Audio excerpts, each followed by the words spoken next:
Hey yo everybody, welcome to this episode of Going Live at 9:05 with the Fro Wrestling Podcast. If you get the opportunity, click subscribe to show your support. We love hearing from y'all. And while you're at it, if you get a chance, shoot on over to our Patreon page at patreon.com/Fro Wrestling Podcast. Welcome to this live episode. It is our second week of Going Live at 9:05. We have all sorts of things we're going to talk about tonight. We are going to get to predictions for WWE Money in the Bank. We're going to talk about the various news bits of the week, including the Big Show really putting out there for everybody how he feels with WWE Creative, and various other things that have really been lighting up the message boards around the professional wrestling world. And while we're at it, we're also launching the Elite 8 round of our tag team tournament. You guys have been so diligent to put so much effort into putting together a great tournament. You guys have picked some amazing matches, and we're down to 8 tag teams that really, I don't know if I would have picked all of them at the start of the tournament, but I clearly would have considered all of them at the start of the tournament, knowing the way different people vote on these different things and whatnot. I think that everybody's done a fantastic job with it, and I'm really curious to see, one, obviously, who wins the tournament, but also to see who you guys pick. In this round on, it's a who's who of the best of the best of the best. So there is no loser at this point. They're all phenomenal tag teams. I actually had the opportunity a few months ago, as some of you who've been listening to the podcast for quite a while know, I had the opportunity to talk to Tully Blanchard. He was one of the first interviews I did for the podcast, and I shot him a message today just to let him know that we've been doing this, and that I really appreciated the interview time that he gave me back in March, and that I wanted him to know that he and Arn Anderson have done so well in our tournament. They're still alive in the tournament, and that I'm looking forward to keeping him abreast of what's going on in the tournament, just so he knows what the fans think about he and Arn's contributions to the tag team world of wrestling. So, if you are listening right now live, feel free to call into our Fro Wrestling Sound Off line at 267-642-1160. It is our talk-to-text service. Some people have actually been shooting me questions. They don't understand what that means when I say that. What it means is, obviously, I am not a big enough podcast to have people sitting in my office here and relaying information. I don't have the electronic equipment to put you on live with all this speakerphone and whatnot in the middle of the show. However, what you can do is when you call that number, you leave whatever message you want, and it instantly shows up on my computer, giving me your questions, comments, concerns, anything you want me to address. If there's something you want me to look up or look into or comment on, you can put all those things right into that sound off line, 267-642-1160, and that way I could try to make you as much a part of the show as possible. We're going to get started. The fan voting links are live as of right now. If you want to go to frolifeplanning.com/fan poll, it's the direct link. Or if you go to frolifeplanning.com/fro podcast, that is our homepage of the podcast, where you can see a lot of the topics that we're going to discuss episode to episode. So if you are, you know that if you're an avid listener of the podcast, you know that I typically produce episodes Tuesday, Wednesday, and Saturday night is our live show.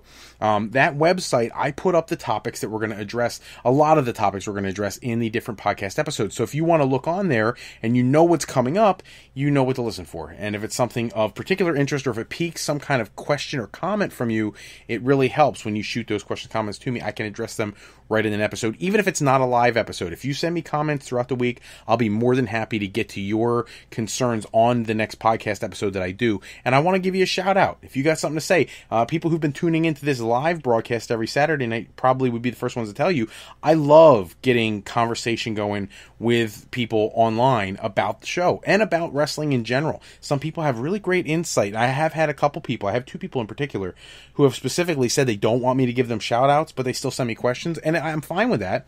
I'm not going to put your screen name out there for the world to know unless you want me to. But you guys have some great questions and you have great insight. So by all means, share those thoughts and comments with us so we can, try to, bring more excitement to the show and let you guys help steer the show in the way that you want. Because the reality is, I do this show to make you guys happy and really keep you guys connected to wrestling in a whole different way. And this is one of the best ways we can do that. I'm going to get started. The first topic we'll talk about is our first match in the Elite 8 round of the tournament. After that, we'll get into some of the news, and we'll kind of go back and forth. I'll take some of your questions. I already see one popped up there, but we'll get to that in a moment. But let's get started right away.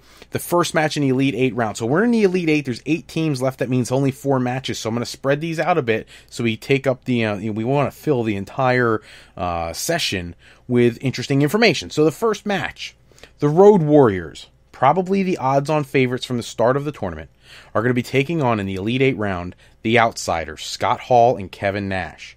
Now, the thing here is I know that this match took place in WCW, but remember in this tournament, we were talking about when the teams were at their peak, when they're at their maximum. And that is going to be this is a tough match, tougher than many people think. You know, a lot of people, they hear the name Road Warriors, they instantly jump to the Road Warriors. And I'm not telling you not to do that. I've said this in the past. I am not voting here, and I don't care who wins. I really don't. I just don't want anybody to overlook anything. The outsiders, their impact on professional wrestling cannot be overstated. It can't be. The Road Warriors, same thing. Monumentally historic. So who you choose in this, I couldn't care less. But what I want you to do is I really want you to think about these matchups as you go through. We're in some of the final rounds here. And so we want to make sure that whatever you guys' thought process is, whatever it is that you want to be the outcome of this tournament, that it's really been thought through all the way. And as I said, I'm fine with whoever you pick. I really am. In the first news topic of the day, Michael Bennett and Maria Kanellis. They left Impact Wrestling earlier in the year. They were with Ring of Honor before that. They are well established. You know, a lot of WWE fans, people who are just purely WWE disciples, are much more familiar with Maria Kanellis than they are Mike Bennett. But I'll tell you, from firsthand witnessing the guy wrestle, Mike Bennett is a phenomenal talent. He is technically sound. He can do high flying stuff. He can do power wrestling, and he's a technician. He really is a complete package. And the most beautiful thing is that Mike Bennett and Maria Kanellis are on their way to WWE. It took a little while. I think WWE probably held off a little bit because there's been some controversy about them contacting talents before their contracts had been up. Let's face it, you didn't need to see the writing on the wall. Mike Bennett is a premier talent. When he becomes a free agent, WWE is going to reach out to him. And there was conversation about them coming in way back at WrestleMania, and they were going to have him go to the NXT TakeOver event, but that didn't happen. And I'm actually really happy that they waited this long to bring him in, not because I didn't want to see him. Obviously, I love watching great wrestling no matter when it happens. But in this situation, Mike Bennett coming in now, he's going to forego NXT and go right to the main roster. The word is that Mike Bennett and Maria Kanellis will debut on SmackDown after Money in the Bank. That's huge. I think they are going to fill in a lot of the same role that Miz and Maurice were doing on SmackDown. Now that they're on Raw, you need kind of that husband-wife tandem. It was a great angle to run on SmackDown shows. So it'll be interesting to see where he fits in the card. I don't even know if they're going to make him a babyface or a heel. The truth is, I think the majority of his career, he's worked as a heel, but he can pull off either one. He really can. And the way the business has changed in the last few years, internet fans have dominated the wrestling industry. They are the smartest marks in the history of wrestling, and they all know who Mike Bennett is, and they're dying to see him. And just like Shinsuke Nakamura and AJ Styles and other people get these huge ovations when they debut, Bobby Roode when he debuted, Mike Bennett's going to get the same thing because he's worth it. He's that good. I'm going to get to that first question I said a little earlier. I try to space these out in a certain way. This question is from G.I. Bro 1984. Dear God, he put G.I. Bro.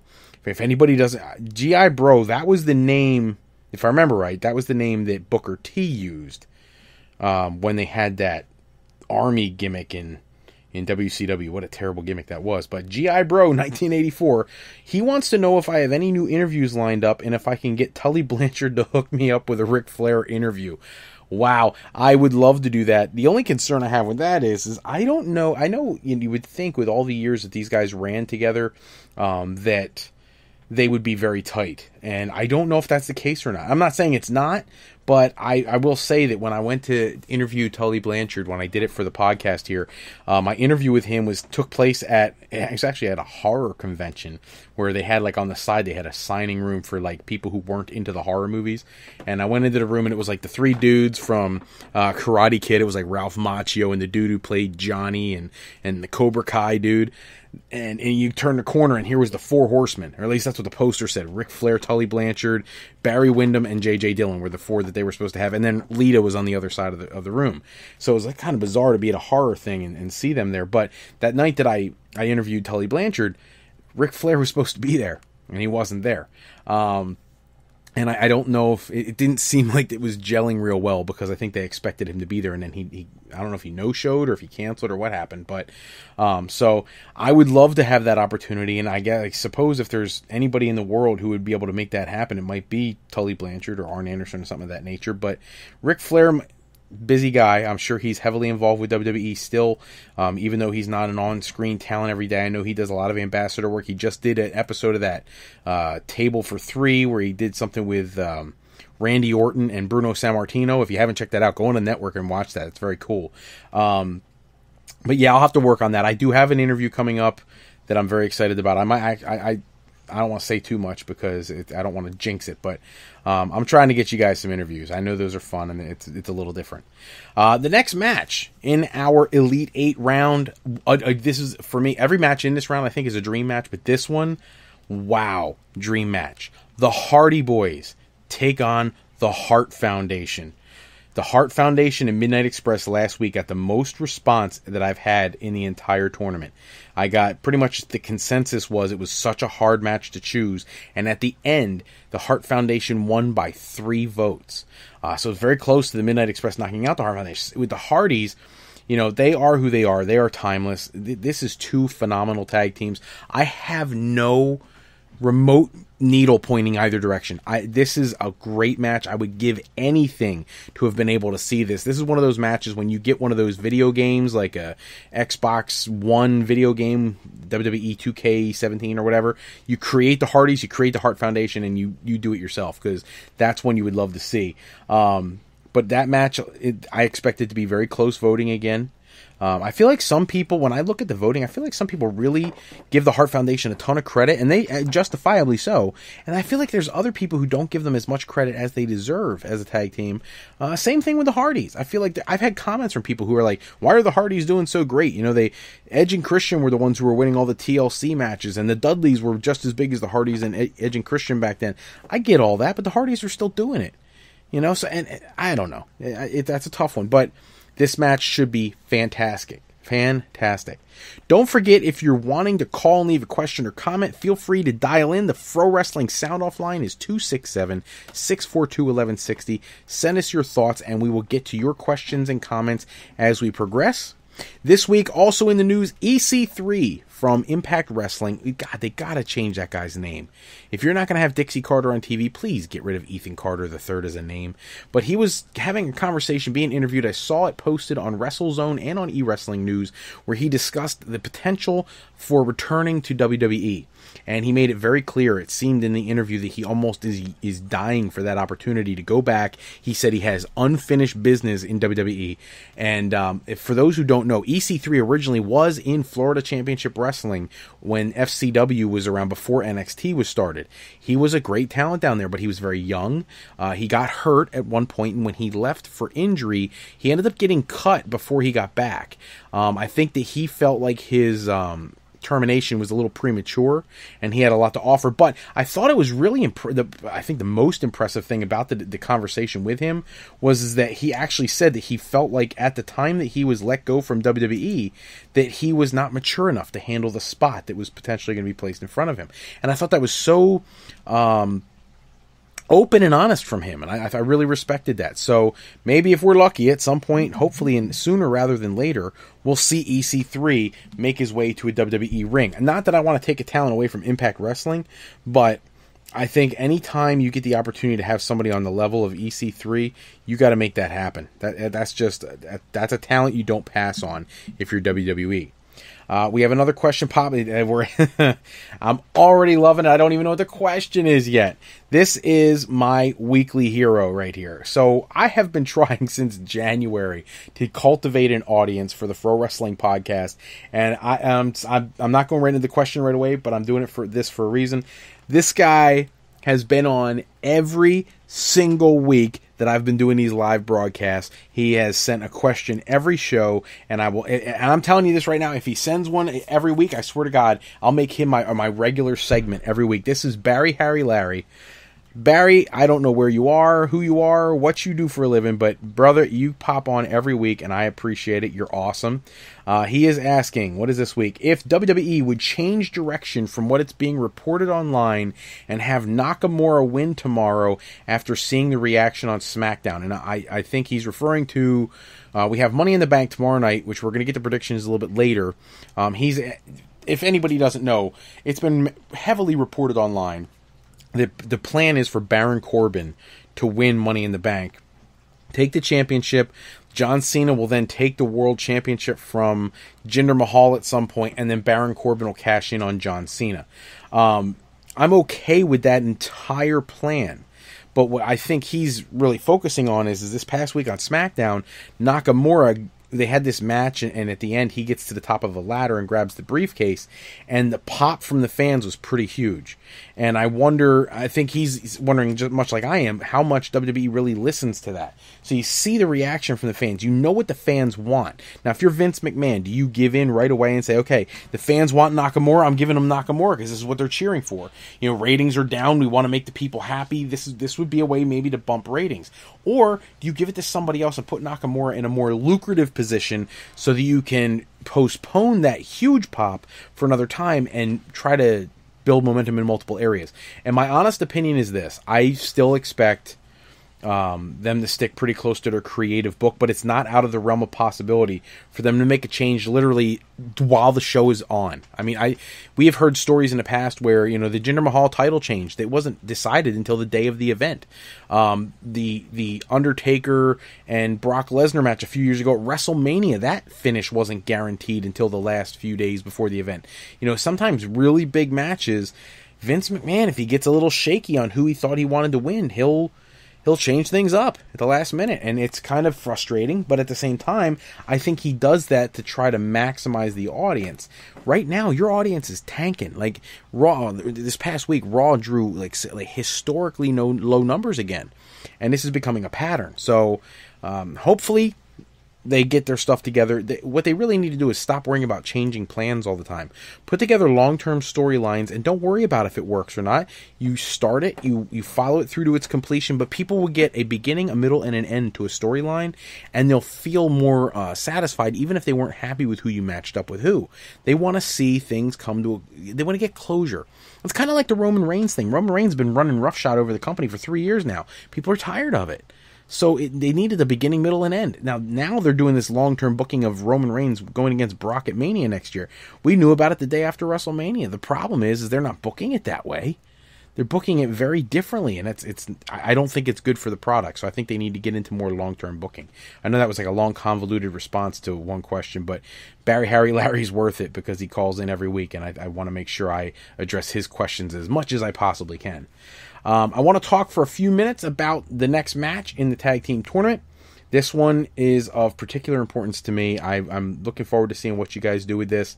I think that you give so much respect to certain tag teams, and in this situation, I have seen so much support for these two teams. Just for the record, last round, Sting and Lex Luger went against the Dudley Boys. And for me personally, I am such a huge Sting fan that I don't think I could have brought myself to vote for the Dudley Boys. But when I looked at the results, there were an overwhelming number of people who voted Dudley Boys. The Dudley Boys defeated Sting and Luger, and now they're in a match with another team that has had a very similar run through the tournament. And I think a lot of it is based on the respect for these teams. So in this round, the Elite Eight, the Dudley Boys will take on Tully Blanchard and Arn Anderson, the Four Horsemen. Honestly, that is a dream match that I don't know if we've had a match that is that hard for someone, for me, at least for me to call. I really, God, I love the Horsemen when they were out, and Tully and Arn were poetry in motion. They are the inspiration for the Revival now. As some people who know me in my private life and who know how I do this podcast, I've been putting together like top 10 lists and things like that, and I've been doing more of that stuff. And one of the things I have put together is some of the dream matches, and prelude to that being released on video whenever I get around to it. One of the dream matches I have is Tully and Arn against the Revival. I have so much respect for Tully and Arn, but that'll be interesting to see who you guys pick there, because the Dudley Boys, more World Tag Team Championships than anybody in history. Tully and Arn, part of the most successful, biggest faction in the history of wrestling. So do what you're going to do. I'm not voicing an opinion. I just want to see what you guys do with that. Make sure you're calling in. Leave your questions and your comments on the sound off line at 267-642-1160. That being said, I have another question here. Who is this? This is Corey Graves XOXO. And just for the record, I don't know if that means it's a dude who likes Corey Graves and he's blowing kisses at his fans, or if that's someone who has the hots for Corey Graves and putting up kisses and hugs to Corey Graves. I don't really know. Don't know if it matters, but I find that funny. Corey Graves XOXO, who is asking if I saw what Paul Roma said about his heat with Triple H this week. All right, yeah, I did see that. I believe it was Wrestle Talk, E-Wrestling News. Had a piece up about Paul Roma. I'm sure it's the same piece. Paul Roma was doing an interview, and someone discussed any heat he had with Triple H, and he was very complimentary of Triple H this week. He said stuff like when Triple H first came to WCW, that he helped train him and work with him, get him ready for television and things like that, that he had no problems with him. He teamed with him a couple times in dark matches and whatnot, and he had no issues with Triple H. He respects what he's doing with NXT, and it was just all complimentary. And that's beautiful. I saw that. But here's my thing. And I mean, this is kind of popping in my head as I'm thinking about this question. If anybody watched the Four Horsemen DVD, whatever, the 6 discs or whatever, 4 discs, whatever it was, that WWE produced a couple years ago, there was a part in there where, of course, Paul Roma, for those who don't know, Paul Roma was like a jobber in WWE. And I'm almost grabbing quotes from that DVD. Triple H, at one point in that DVD, talks about how the Horsemen were going through a change. They were bringing back the Horsemen, and they were going to add this new member, and they had this Flair for the Gold segment where Ric Flair's out there with Arn Anderson and Barry Windham, and they're like, the newest member of the Four Horsemen is none other than it was like pretty Paul Roma. And Paul Roma walks out, and Triple H said his reaction was, what, are you serious? Like the jobber guy from WWE, and now all of a sudden he's going to be a Horseman. And I kind of had the same feeling way back in whatever that was, 1990, 91, 92, 93, somewhere in that time frame, 94. God, I can't even remember what year it was. But, in that DVD, they interviewed Paul Roma as well, who complained incessantly about how the Horsemen always wanted to hang out and have a good time and party, and he wanted to hit the gym. And they were loud, out of control characters, and he was more of a, quiet, keep to yourself kind of guy. And I think that in the end, Paul Roma didn't really get along with the Horsemen. But then I think I believe I saw a shoot interview on YouTube at one point where he was blasting Triple H for knocking his representation in the Horsemen. Like he deserved to be there, and he was a valid Horseman and all these other things. And here's the deal. The Horseman was not the brainchild of any one person. It was almost an accident. All right. Arn Anderson threw up 4 fingers and made reference to the 4 horsemen of the apocalypse during an interview in the 80s. And the fans are the ones who created the Horsemen. This was not something that, a creative team thought up in the back. Arn Anderson made one of the most legendary statements in the history of the business that led to the formation of one of the greatest teams of 4 and multiple incarnations of that team of 4 in history of wrestling. So, I heard what Paul said. When he became a member, I can't be upset with that. WCW took a WWE star and turned him into a star there. And the truth is in WWE, he was never more than a jobber. In WCW, he won the World Tag Team Championship with Arn Anderson, and he also won it with Paul Orndorff. They were a team pretty wonderful. So he had his best success, really, in WCW. I always loved him in Power and Glory in WWE, but whatever. I saw what he said. I was a little surprised that he was so positive with Triple H. I don't know what his motive for that was, obviously, unless he's looking to get a job or something. But I did see that. I thought it was a little strange coming off of what I have seen in previous DVDs and whatnot. The last match in round 4, this is round 5. I apologize.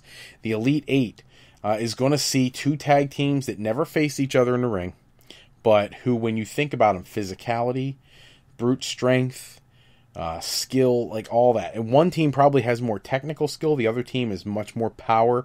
But our last match in the Elite 8 round is the Steiner brothers, Rick and Scott Steiner, taking on Axe and Smash of Demolition. That match would be priceless.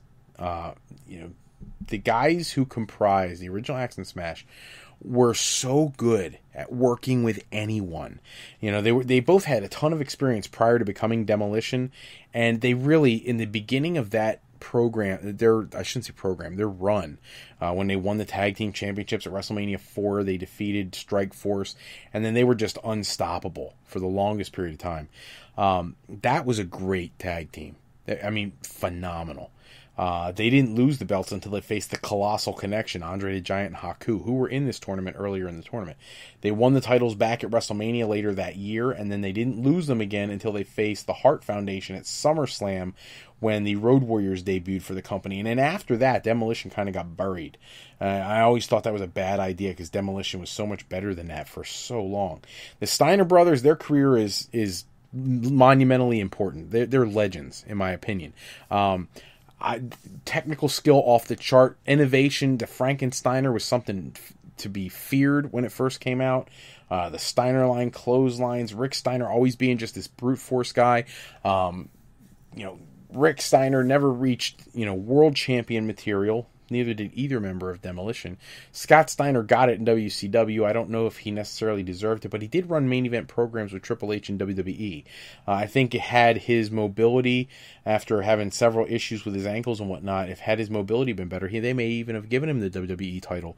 But once he got the WWE, he was, I don't want to say he was a shell of his former self, but he really wasn't the same athletic competitor he was in WCW. So, but it's going to be tough. That's another match where I expect the voting to be really, really close. If you were somebody who grew up watching the NWA, the Steiners are probably going to win that for you. If you're somebody who was a diehard WWF fan, Demolition's probably going to win that. If you're somebody like me, I watched everything.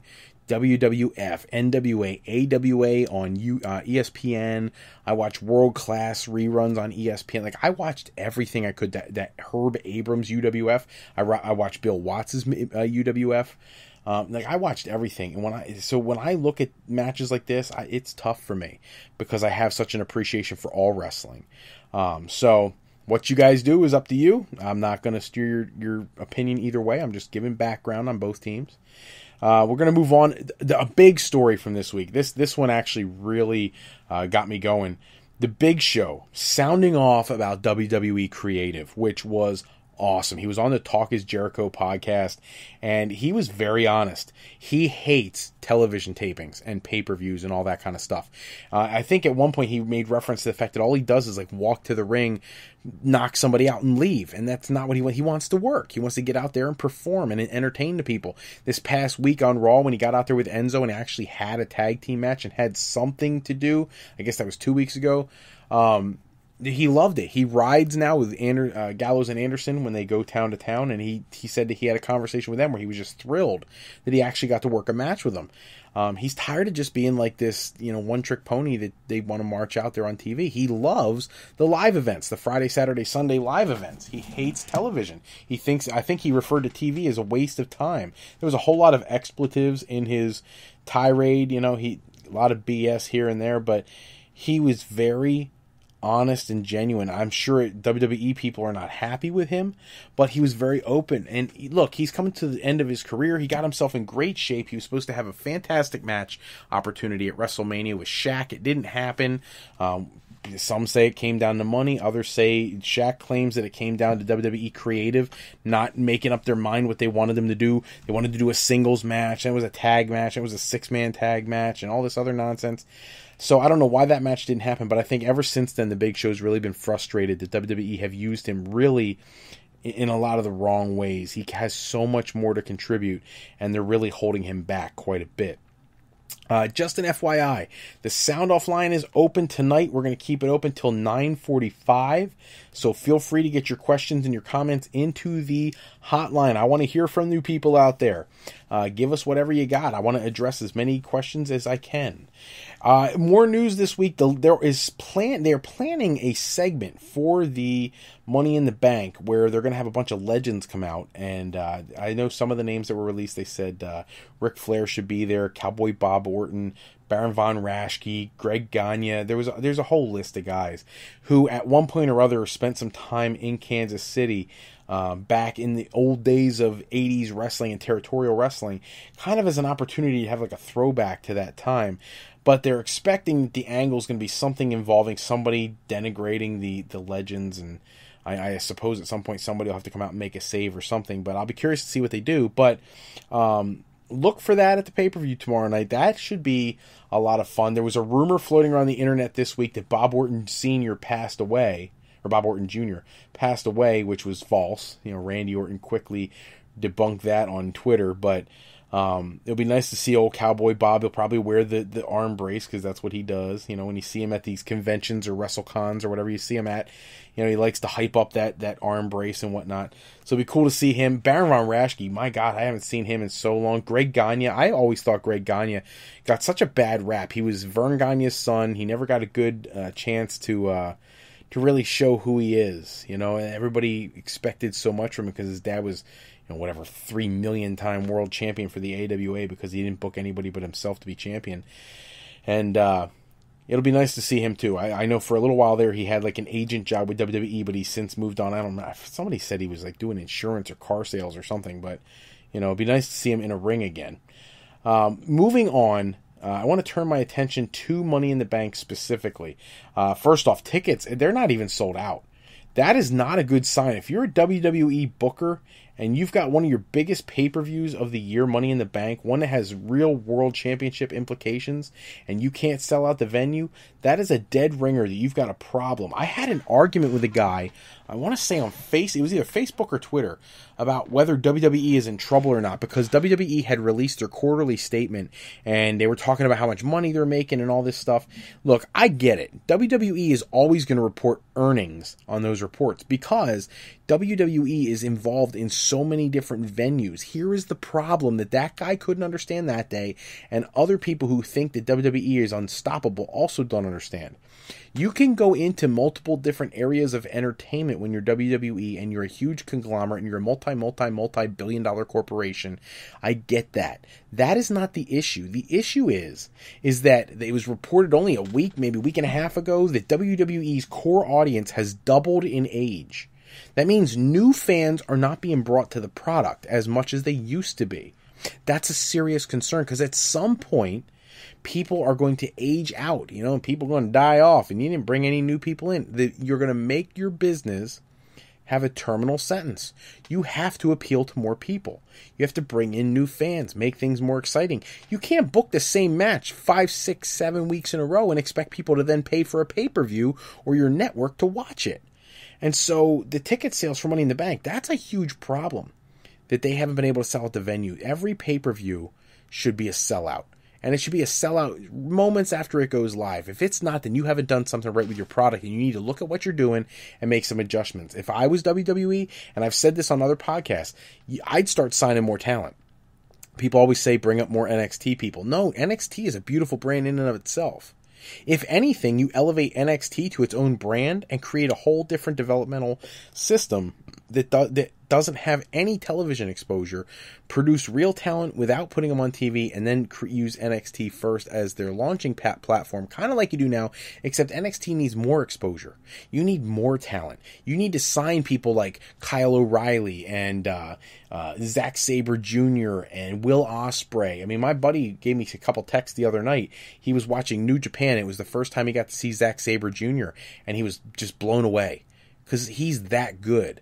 Marty Scurll is that good. When those guys become free agents, you need to go after them. And I saw an interview, again, eWrestling, WrestleZone, one of those cage side seats, something like that, where they were talking to Marty Scurll about, the UK tournament and things like that. And he was very clear that he wants to wrestle. He doesn't want all these skits and all this stupid talking. He wants to wrestle and show what he can do. And that's a determinant factor in where he signs. WWE has a reputation for being an entertainment company more than a wrestling show. And a lot of these guys want to be able to wrestle. That's what they got in the business for. They didn't get in the business to shoot 3-minute vignettes and look like idiots every week on television. Now, there's some people who are great at that. The Fashion Files are phenomenal. And I don't think Tyler Breeze or Fandango have a problem with it. But there are some people who really want to get in the ring and just get in the ring and throw down. And WWE needs to sign some of those guys to bring some more legitimacy back to their brand. Ricochet. Dear God, if they don't get Ricochet the next time he's a free agent, they're fools. So I've done my little rant there on the ticket sales. I'm going to jump instead into the predictions. This is the big thing for this episode. We're doing predictions. I'm going to start with the kickoff show with the Hype Bros taking on the Colognes.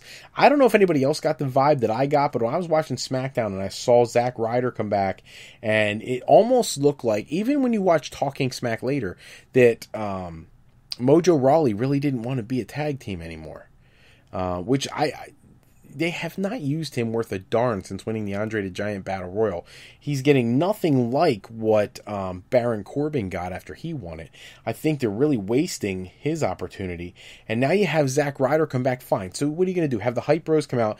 If I'm doing a prediction, Hype Bros destroy the Colognes, and then they get jumped by American Alpha, who are going to go heel. And maybe that doesn't happen, but that's what I'm hoping happens, because American Alpha is being wasted. Why even bring them to the main roster? They came out, I think they've wrestled 5 matches since they've been brought to the main roster.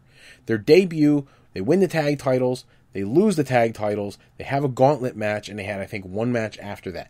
5 matches, and that's why you brought them up to the main roster? Are you kidding me? It's absolutely ridiculous. Put them into something of substance. You're wasting them. And they're not going to stay young forever, man. Give me some quality matches, to be able to see something of value. So the Hype Bros, Colognes, obviously I think the Hype Bros will win the match. Now, the only other thing that could throw that off, just my opinion, is that if the Hype Bros break up, if we see Mojo or Zack Ryder go heel on their opponent, on their partner, because they don't want to be in the Hype Bros anymore. They don't want to do the tag team thing anymore. I could see that happening as well. I really feel bad for the Colognes. They've been wasted. I actually have a pop-up that just came up here. It says, WWE is also missing a weekend midday TV show like Wrestling Challenge or Superstars, and not a 3-hour-long show. And this one says, from Horowitz, Rios, Zabisco. I like it. Horowitz, Rios, Zabisco. Wow. So, hey, I agree with that. Doing a 3-hour Raw has not helped Raw's ratings. Drop Raw back down to 2 hours and give us another show. Or if you're going to leave Raw at 3 hours and you're going to have SmackDown at 2 hours, give us an hour of NXT on network television every week. The 3-2-1 program, man. Give me something, a different night of the week. Generate more interest. Look, there's people who are busy on Monday and Tuesday nights. I hate to say that. And if you do have some TV time and you can only watch one thing, you may watch NFL football or the NBA playoffs or whatever thing is special each Monday night instead of professional wrestling, unless you give them a reason to get invested. I think this person hit the nail on the head. They really do. Back in the day, look, if you think about it, in the 80s, you turn on, I live in Philadelphia, we have Fox 29, you would turn that on, you'd see Wrestling Challenge. When Wrestling Challenge was over, you would flip over to Channel 3 and watch Wrestling Superstars. On Monday nights, you had Primetime Wrestling, you had All-American Wrestling on USA Network. So you had multiple programs every week, and Wrestling Challenge was 2 hours, Wrestling Superstars was an hour, Primetime was 2 hours, All-American Wrestling was an hour. So you had a lot. You actually had more television time in the 80s than you do now. And for some reason, WWE hasn't figured that out. And I think they had a much more loyal base there. And actually, the person actually put up another comment. Same person says, we always became fans from the weekend shows. I buy that. Somebody said, there was an interview up this week where Eric Bischoff was talking about why WWE continues to produce children's content despite the fact that their audience has aged so much. Well, my issue isn't that they're doing that. It's that they aren't marketing it correctly. I don't know if everybody knows or not, but they actually have a Saturday program. It's AM Raw. AM Raw is essentially a recap show of Monday Night Raw where they edit it down and it's more kid-friendly. But you need a dedicated show. That was the show on Saturday mornings, is where you would see every superstar come out and they would beat some local jobber. and that you never felt bad for the jobbers because you knew what their role was. They're there to be the enhancement talent, and people would get over, and they'd develop a fan base and a fan following, and little kids loved it, and then their parents had to bring them places to see it, so you'd have your attendance went up in your live shows. When they launched pay-per-views became more and more important. Heck, Edge and Christian talk all the time about how they were at WrestleMania 6, and that was when, they knew they had to do this, and they had to get into this business. But young people need to see this, so you build their interest in it early. Let's face it. Look, I got a 12-year-old son. I'm telling you right now, he couldn't care less about professional wrestling if I didn't show it to him when he was 5. And despite the fact that my wife wasn't thrilled about me showing my son wrestling, I think that's why he likes it now. Because daddy likes it, You gotta give the kids something interesting to watch on Saturday morning. It's not too violent, but it still does what it needs to do, generates interest, and then Monday Night Raw is when you put all your serious stuff out there. So I completely agree with that message there. I appreciate that. The next match at Money in the Bank, Naomi versus Lana for the SmackDown Women's Championship. I really don't care who wins this because I don't think either one of them... I think Naomi deserves the championship, but I think she's been wasted as champion, and I think that's just old school WWE booking. They never give the females the right push, the right reaction they should get. So I feel bad for Naomi, but I already feel like her reign is worthless. It's time to move on to a new champion. And so if Lana wins, I'm not going to be as upset as a lot of other people. It's almost like Jinder winning the world title. He's actually done a pretty good job with the world title so far. So you know what? Give it to Lana. Go for it. Why not? You could have this match, and mind you, I put these matches in no particular order. I knew the kickoff show, but otherwise they're in whatever order. If Naomi versus Lana happens later in the show, and you have Naomi lose the championship to Lana, or vice versa, it doesn't really matter, and then have the women's Money in the Bank winner come out and cash in right away, that would be a great way to get that to a different person, so we don't have to sit there and watch one of these people who they don't want to push correctly be women's champion. So I'm in favor of that too. Speaking of that Money in the Bank match, let's get to that real quick since we're on the topic of the women and the women's championship. Becky Lynch versus Charlotte versus Natalya versus Tamina versus Carmella. The odds-on favorite according to Vegas is Carmella to win this. She's supposed to take the briefcase. I don't have a problem with that. She's paid her dues. She's had her time. If I was booking this, I would book it a little differently. I would actually, as stupid as it's going to sound to some people, I would give it to Tamina. I think Tamina she's one of the longest tenured divas, or women, or whatever you want to call them, and has never been given the women's championship. Natalya's had it. Charlotte's had it. Becky Lynch has had it. Carmella hasn't, but she's still relatively new. Tamina Snuka has earned the right to have the championship one time. Naomi's had it. Are we really going to give the championship to Lana before we give it to Tamina? A legitimate wrestler versus somebody who was a valet, who was a model, who didn't really even want to wrestle until recently? I would give it to Tamina, but I'm not booking this as if I was doing this. I'm doing this the way they do it. So that being said, I think they are going to go with Carmella winning, probably due to some interference by James Ellsworth, and Carmella will win women's Money in the Bank. And I'm predicting she cashes in at the show and takes the championship from either Naomi or Lana, whoever wins. If she wins, Carmella, and the women's championship match takes place after that, I actually expect Naomi to retain over Lana and then her to cash in on Naomi. That's what I would have them do, or at least that's what I expect them to do. The Tag Team Championship match, the Usos versus the New Day. Everybody in the world seems to think the New Day is going to win this. They are not the favorites to win the match, so Vegas has the Usos as the favorite, and I actually agree with them. The Usos for a long time were relegated to essentially being mid-card tag team. They were world champions, and then they just started getting beat all the time, and they weren't relevant anymore. They freshened up their character with the heel turn. The New Day, meanwhile, have the longest tag team championship reign in history. They come to SmackDown, they've wrestled virtually nobody and get a World Tag Team Championship shot right away. I don't think people look at that as being deserved, and I think that it might be too soon to start another reign for the New Day.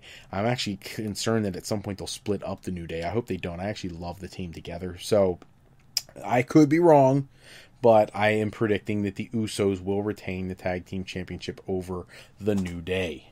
In the WWE World Heavyweight Championship match, Jinder Mahal defending against Randy Orton. I actually expect this match to go last. I'm only announcing it now because I don't think whoever wins the briefcase is going to cash in tomorrow night. I think that Jinder Mahal retains. not going to spend a lot of time on this match. This match actually frustrates me.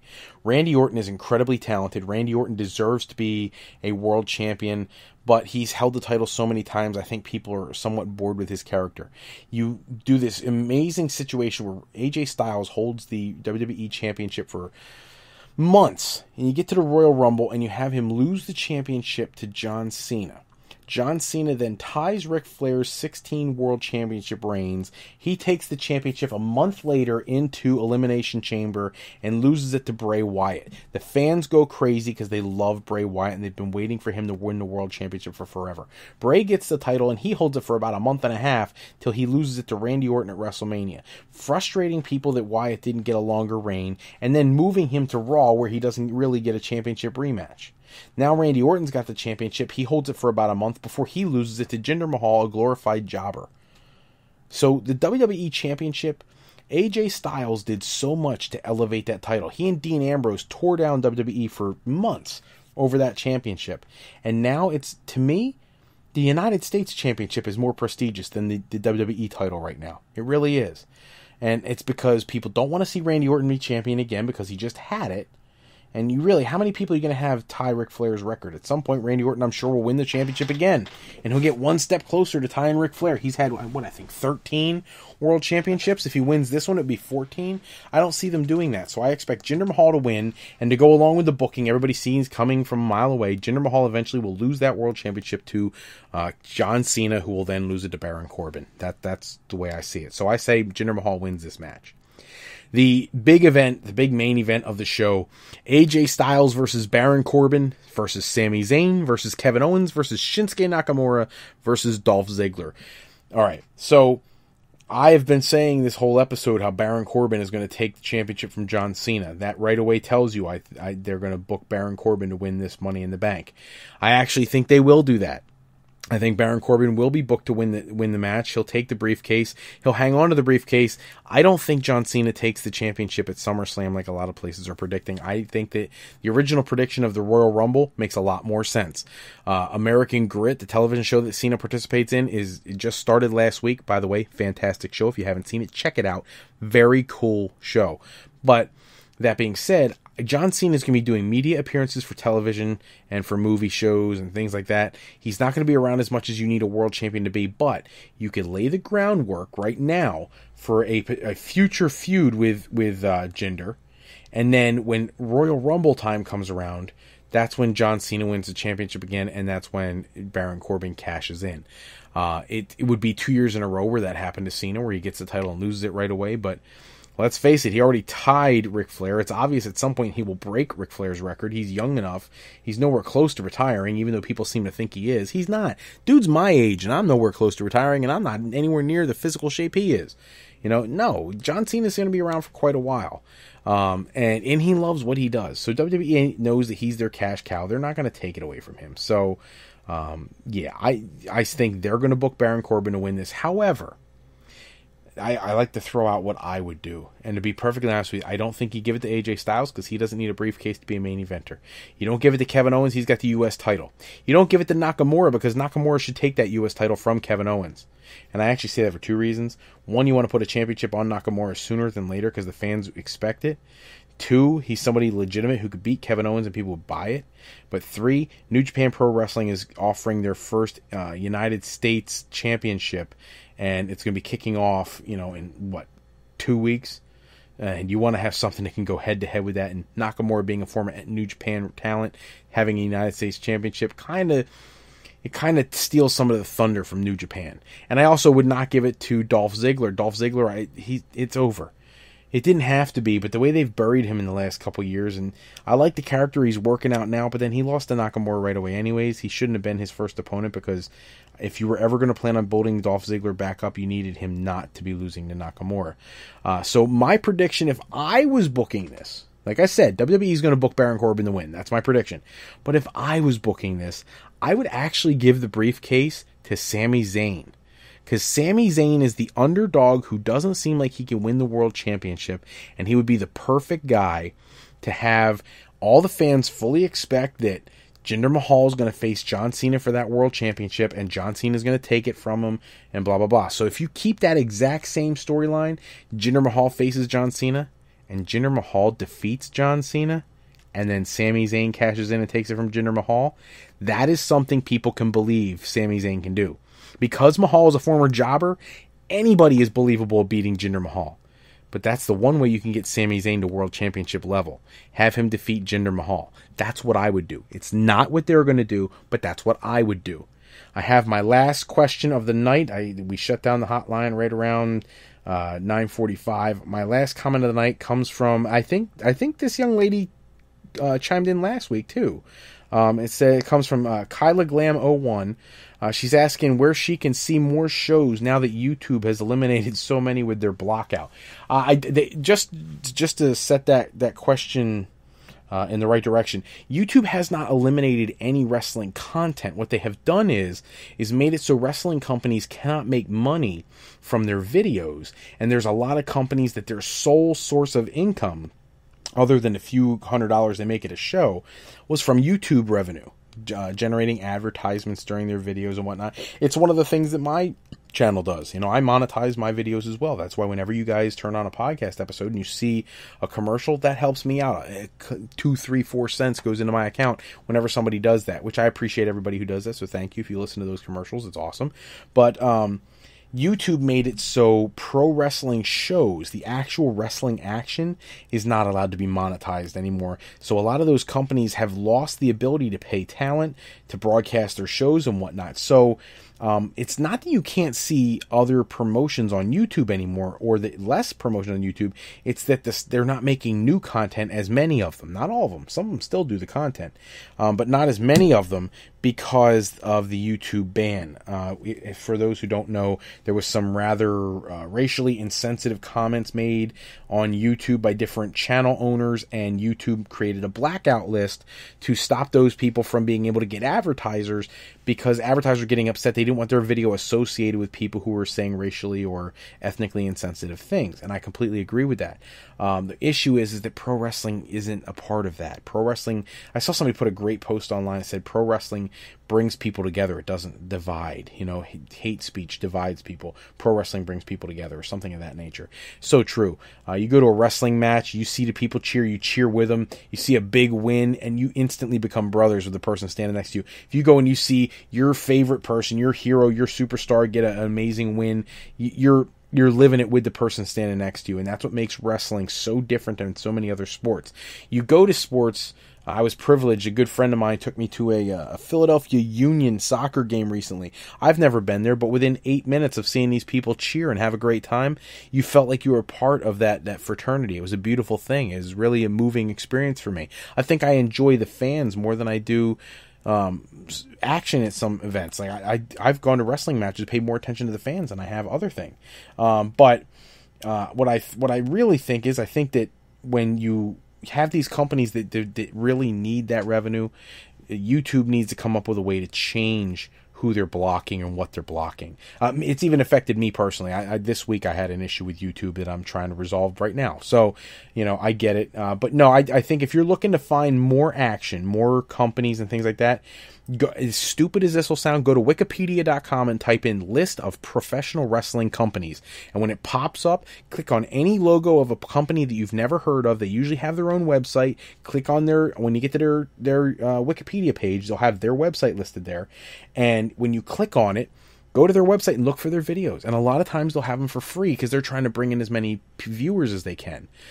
So check that out. That's where, back in the episodes where I was giving you guys different places around the world to check out you've never seen before, that's where I was getting them from. I was just Wikipedia and stuff and looking stuff up, and then I would watch a few shows, and if it was really exciting or engaging, I would tell you guys about it. I haven't done that for quite a while, but that's where we were getting that from. So check that out. If you find something on there that's really cool, put it into the sound off line. Let me hear about it. If you find a company that I may not have heard of, or somebody listening to the show hasn't, even if I've heard of it, but you find it interesting, let me know. And then I'll take your suggestions and I'll reiterate those to people. Hey, listen, I know he's listening. So Harry Larry on my show on Saturday night wants you to check out AAW. I'm throwing just some random stuff out there. By the way, AAW had a killer show last night. If anybody didn't see it, go online, find it, amazing. Just great stuff. But that's what you got to do. You just got to search it up. Look up the companies themselves. Don't go right to YouTube. Go to the company's webpage and look for the videos right on their own webpage. So if you get a chance, pop over to our Patreon page at patreon.com/ProWrestlingPodcast. If you become a contributor there, part of the Pro Wrestling Podcast family, the $1 level per month gets you shout outs on our podcast episodes. Your name will be highlighted in the comment box, all the way up to our $50 a month contributors, who will get the opportunity to host one of our live episodes with me on Going Live at 9:05 on one of these Saturday nights. That's all the time we have for this episode. Please make sure to check back with us next episode, where we run down all the latest wrestling news and rumors. Special thanks, as always, go out to bensound.com and purpleplanet.com for producing all the music and sound effects used in our show. On that topic, as silly as it'll sound, those who stay on through the end of the broadcast will notice that the exit audio is a little bit different this week, because we have a music dispute with the people who produced our exit music in the past. They've decided not to allow us to use their music anymore because they want to get paid more money for it. So we have to change things up. And I have not found great music to use for that yet. So we're going to use our intro music as our exit music until we find something new. But thank you to Ben Sound and Purple Planet, because they are always amazing at giving us free, royalty-free music. Today's podcast, as always, sponsored in part by Beazle Games. Bringing a new friend to family game night is easy with sketchy people. Showcase your artistic side in this game from Beazle Games by going to the Game Crafter site. The link is right on our start page, frolifeplanning.com/fropodcast.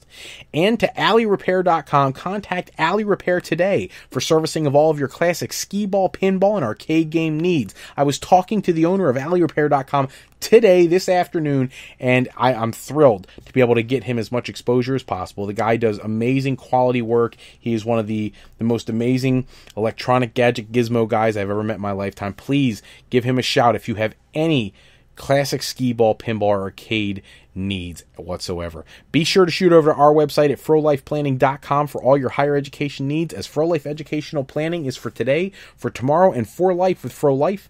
I'm Fred Froelich, better known as Mr. Fro. I want to thank you for taking a few moments with us today, and if you're looking for more wrestling news and rumors, go to tsjsports.com/WWE for our latest articles on the world of professional wrestling. Until the next episode, everybody, take care and have a great night.